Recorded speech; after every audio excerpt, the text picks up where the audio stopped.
Kritikal ang lagay ng isang mag-ama sa Santa Barbara, Pangasinan matapos umanong pagtatagain ng kanilang nakaalitang kaanak.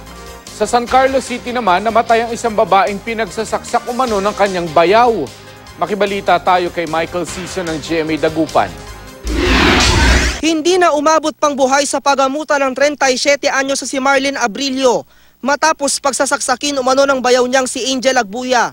Nitong linggo nagpunta raw ang suspect sa sari-sari store ng biktima at doon niya pinagkasaksak si Abrilio. Tumakbo siya after the incident, then sumurrender siya sa Barangay Kagawad. Then subsequently, yung Barangay Kagawad in-endorse dito, dinala dito sa police station. Ayon sa pulisya, matagal lang may alitan ng dalawa dahil sa utang. Hindi raw nagbabayad si Agbuya kay Abrilio at madalas daw sinisingil ng biktima ang suspect. Gagalit sa amin.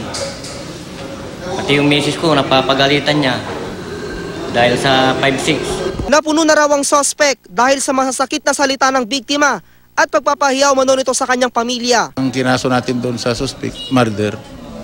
Saka isa pa, babae yun, babae. Kaya superior restraint, talagang papatay niya talaga. Sa bayan ng Santa Barbara, kritikal ang lagay ng mag-amang sina Roberto at Rocky Bruan. Matapos pagtatagain umano ng kaanak na si Robert Marquez. Inabangan daw tong suspect na may daladalang mga 2x2. So eventually, mayroon namang itak itong suspect.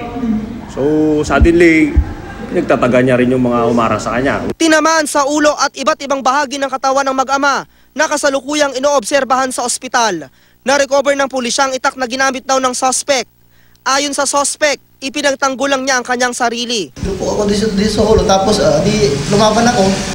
Ayon naman sa kampo ng mga biktima, sabay po sila sir sa karsada, sabay silang nagsulugudan.